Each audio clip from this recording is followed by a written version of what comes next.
Well, let's talk about something tenacious. Specifically, Tenacious D. Bruh. Thank you.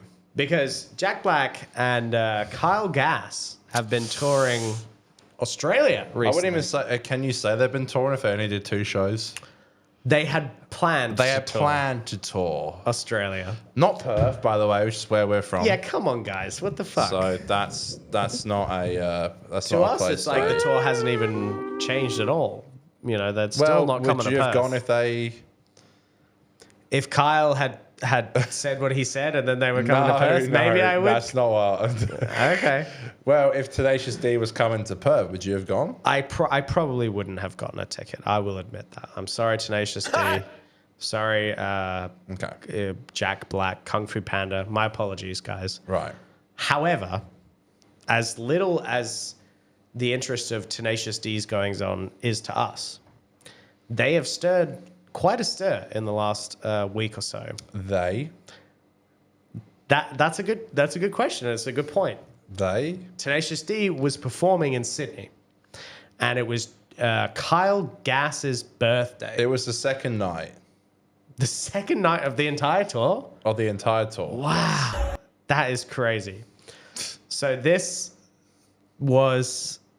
happened at a Sydney crowd, and it led to some things that we'll tell you about on the other side of this clip. Let's take a look. Happy birthday to you. Make a wish, Canada.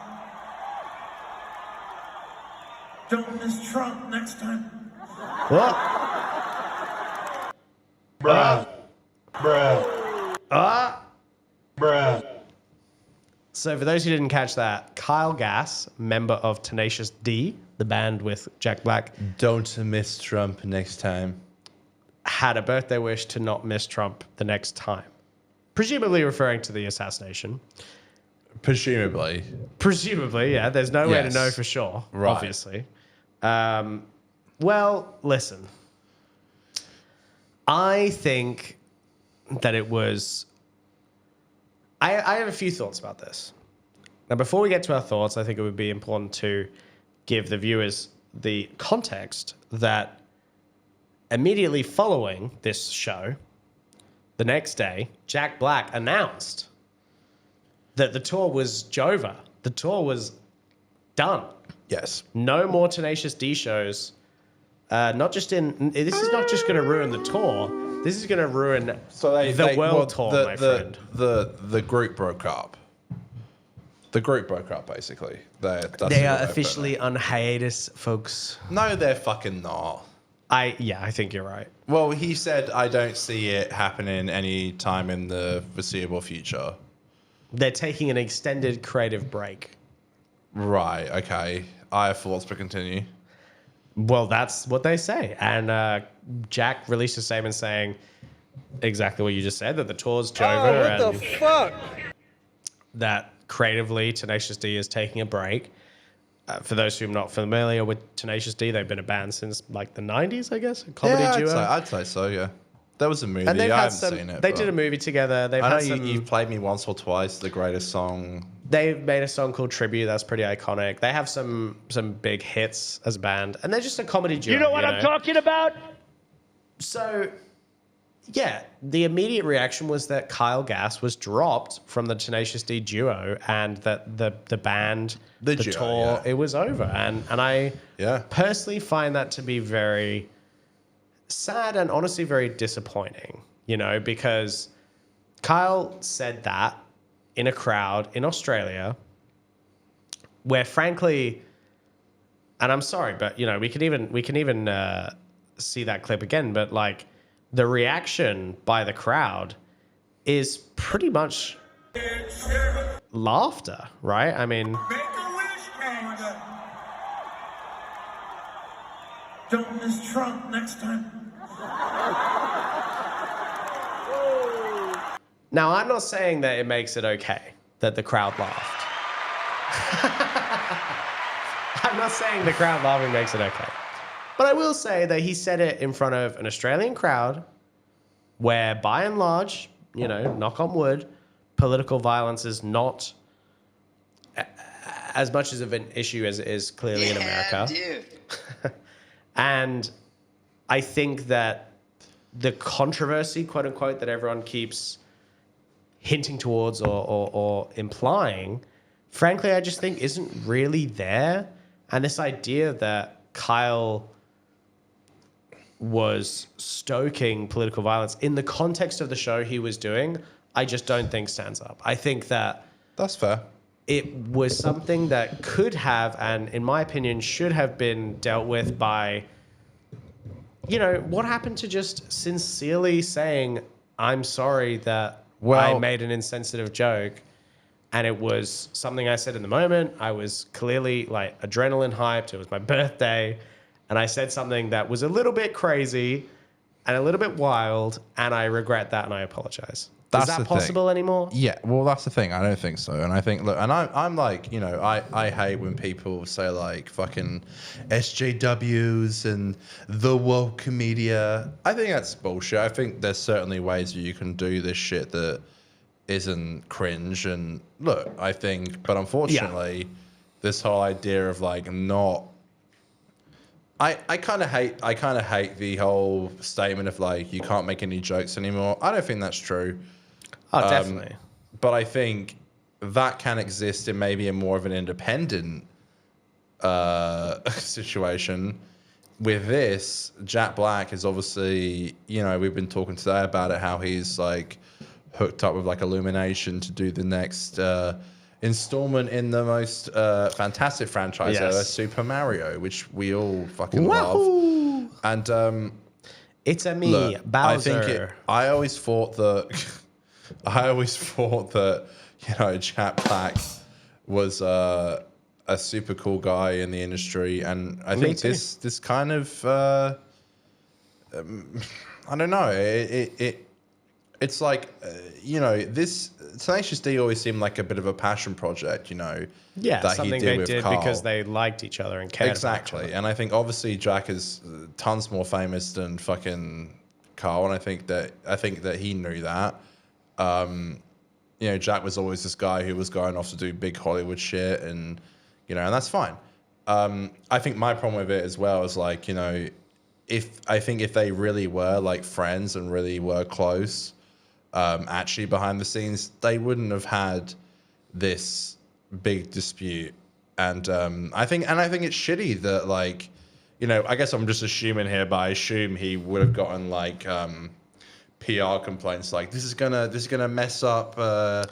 This might they might not hire you to do Bowser in the Super Mario Bros movie. But I generally think if he said your like, role as Po in Kung Fu Panda is jeopardized, you must fire your longtime friend. Yeah, I know that might be scary to hear from him, but it's like my response to that would be like, listen, like I know. Say if it was you and me on the stage, I know that maybe, you know, the joke was a bit insensitive and maybe a little inappropriate. Sure, the joke's a bit inappropriate, but whatever. I would just say this. It's like, let me talk to him.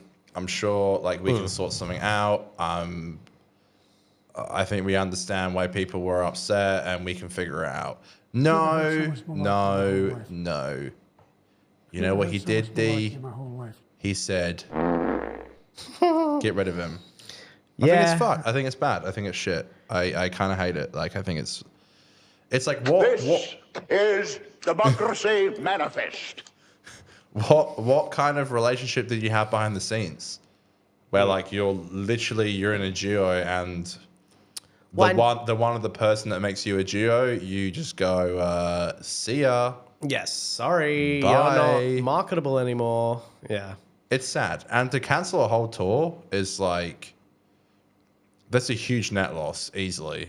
And that's crazy. Like, it's sad to think of all the stadium like jobs and the workers who might get affected and any lost revenue and all you know, all the different people that are affected when a tour like that gets canceled. And it's sad that Jack couldn't just come out and like affirmatively support his buddy and be like, yeah, he's sorry and I stand by him. But look, I'm not saying doing YouTube and being independent always results in that kind of outcome of like forgiving.